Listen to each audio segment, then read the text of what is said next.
નમસ્કાર દર્શક મિત્રો, ગુંજ ગુજરાતી સમાચારમાં આપનું હાર્દિક સ્વાગત છે। આજે આપણે આવે છે અમદાવાદ શહેરના શાંતિપુરા સર્કલ ખાતે આવે છે, જ્યાં આગળ ખેડૂતોની મહારેલીનું આયોજન કરવામાં આવ્યું છે। અહીંયા શાંતિપુરા સર્કલથી ગાંધીનગર સુધીની રેલીનું આયોજન કરવામાં આવ્યું છે। ખેડૂતોની કેટલીક માંગો છે, તે લોકોના ખેતરોમાંથી જે વીજ પોલ પસાર કરવામાં આવી રહ્યા છે તે મામલો ઘણા સમયથી સોશિયલ મીડિયામાં પણ આપણે જોયો જ હશે અને પોલીસ દ્વારા તેમના ઉપર દમન કરવામાં આવ્યું છે તેવા ખેડૂતોના આક્ષેપો છે। અને પોતાની જગ્યામાંથી જ્યારે આવા પોલો એટલે થાંભલાઓ પસાર થઈ રહ્યા છે ત્યારે તેનું જે છે ભાડું ચૂકવવામાં આવે અમને તેવી ખેડૂતોની માંગ છે। એ માંગની સાથે સાથે ખેડૂતોની ઘણી એવી પડતર માંગો છે, તેને લઈને આજે ખેડૂત રસ્તા પર ઉતરી આવ્યો છે અને 1111 ટ્રેક્ટરોની આ રેલી યોજાઈ છે। આ ટ્રેક્ટરોની રેલી ગાંધીનગર તરફ કૂચ કરી છે। અત્યારે હાલ જે સાણંદ રોડ ઉપર શાંતિપુરા સર્કલેથી તેનું આગમન કરવામાં આવ્યું છે અને મોટી સંખ્યામાં લોકો જોડાયેલા છે। મારી પાસે આપ જોઈ શકો છો કે પોલીસનો કાફલો પણ ઉચ્ચ અધિકારીઓ સાથે અહીંયા આગળ હાજર છે અને પૂરતું ધ્યાન આપવામાં આવી રહ્યું છે। અને ખેડૂતોએ કહ્યું છે કે અમે શાંતિપૂર્ણ અને ગાંધી ચિંધ્યામાં આજે આ આંદોલન કરીશું। વધુ વિગત માટે વાત કરીશું ખેડૂતથી। કરશન બાપુ ભાદરકા કોંગ્રેસનો સેવક છું અને તમારા માધ્યમથી મારે એક લોકશાહી પ્રેમી કિસાન ગામડું ખેતી અને ખેડૂત પ્રેમીને કહેવું છે કે આ હડકાઈ સાંઢ જેવી સરકારને નાથવા માટે અત્યારે અમે અહીંયા હજારોની સંખ્યામાં ખેડૂતો અને હજારોની સંખ્યામાં ટ્રેક્ટરો લઈને ગાંધીનગર બાજુ કૂચ કરીશું અને આ બેરી મૂંગી સરકારના કાન ખોલવાના પ્રયત્ન કરીશું કે ગામડાઓની દયાથી, ખેડૂતોની દયાથી વર્ષોથી તમે સત્તા ભોગવી રહ્યા છો। સરકાર ચેતી જાઓ। દેખ, સરકાર તમને યાદ હોવું જોઈએ કે ખેડૂત આજે દેવામાં છે તો એ ક્યાંક ને ક્યાંક તમારી ખરાબ નીતિઓને કારણે છે। ખેડૂતોનું દેવું માફ કરો। અમારી માતુલ્ય જમીનની છાતી ઉપર કંપનીઓને સારું લગાડવા માટે, કોર્પોરેટ જગતને સારું લગાડવા માટે આ સરકારે જે થાંભલા ખોડ્યા છે એનું વળતર જે આપવું જોઈએ એ વળતર નથી આપતા। ભાડું જે આપવું જોઈએ એ ભાડું નથી આપતા। ખેડૂત રાત દિવસ મહેનત કરીને કંઈ પણ પકવે તો એ ઉપજનો ભાવ નથી આપતા। તો આ બધા જ મુદ્દાઓ લઈને અમે આ બેરી મૂંગી સરકારના કાન ખોલવા માટે એક હજારોની સંખ્યામાં આખો પ્રવાહ ટ્રેક્ટરો લઈને ખેડૂત જિંદાબાદ, જય જવાન જય કિસાન સાથે ગાંધીનગર બાજુ કૂચ કરીએ છીએ અને ભરોસો છે અમને અમારી ખેડૂત એકતામાં કે આ બેરી મૂંગી સરકાર સમજશે। જી આગળ ના જાય, ગાંધીનગર ના પહોંચે એટલા માટે મોટી સંખ્યામાં પોલીસ કાફલો લગાવી દેવામાં આવ્યો છે। કદાચ ઘર્ષણ થાય તો કોની જવાબદારી?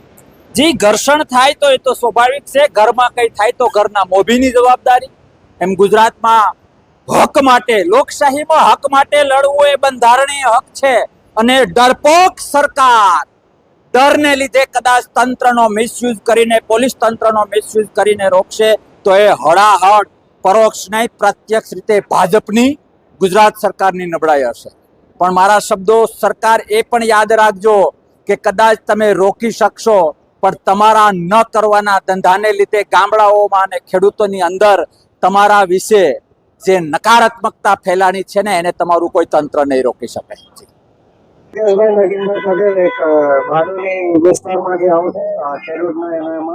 આજે જે અમે આવ્યા છે આ પ્રોગ્રામમાં એ ખેડૂતોના ઘણા પ્રશ્ન છે। મેઇન તો જે અમારી MSP ની વધે 765 લાઈન ગઈ રહેલી છે, એ ખાતર ભાવ વધારો છે, એનો ખાતર મળતું નથી।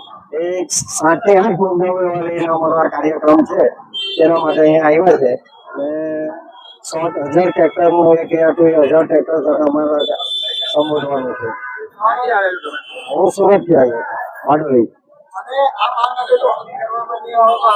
આંતરિક કાર્યક્રમ અહીં કરવામાં આવશે।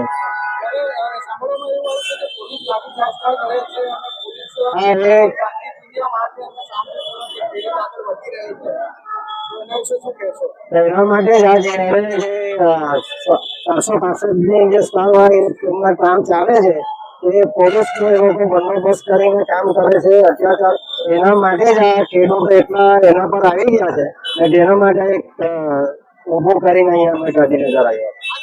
તો પોતાની પોતાની જગ્યા, હા. લોકોએ બળજબરીથી એટલે કાયદાનો ઉપયોગ કરીને પોલીસને આગળ કરીને કામ કરતા હોય તેના વિશે શું માનવું શું છે આપણને કહેવું શું છે આને શું કહી શકાય લોકશાહી દેશ જેવા છે કે જબરજસ્ત લોકશાહી ફરક જ રહેવાનું છે, બાકી લોકશાહીનો અમલ થતો નથી. પ્રાઇવેટ કંપનીઓના બેનિફિટ માટે આ બધું ચાલી રહ્યું છે. એમને વધારે પડતો પ્રોફિટ કામ મળે એના માટે ખેડૂતોનો ભોગ લેવાય છે. ખેડૂતોની ડિમાન્ડ એવી છે કાં તો અમારે ટાવર દીઠ જમીનનું ભાડું નક્કી કરવું જોઈએ, કાં તો પછી એની રિયલ વેલ્યુ જે હોય માર્કેટ વેલ્યુ એના પૈસા ખેડૂતોને મળવા જોઈએ, તો જ આ કામ ખેડૂતો કરવા દેવાના છે. શાંતિપૂર્ણ રહીને આવી રીતે ફેક્ટરીના કાયદાકીય પણ જે કોર્ટ કચેરી સુધી પહોંચીને આને મામલા પકડવામાં આવશે. હા, ચોક્કસ. આ સરકાર જો નહીં સાંભળે તો એનું અમારું અગાડીનું એક્શન આવશે.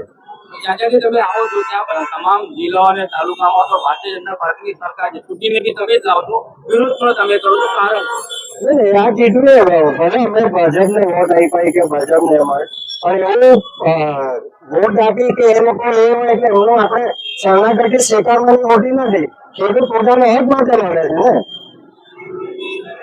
એ રીતના સુરતમાં ભૂતિયા વિસર્જન પણ કરવામાં આવ્યું અને ખેડૂતોની જમીનો પર પણ ભૂતિયા તરીકે વીજ પોલ પણ લગાવવામાં આવે છે. અન્ય પ્રશ્નને કહે છે એક કીધું કે લોકો પ્રાઇવેટ પોલીસનો બંદોબસ્ત લઈને કામ કરે, ખેડૂતોને ડરાવવાનું કામ કરે છે.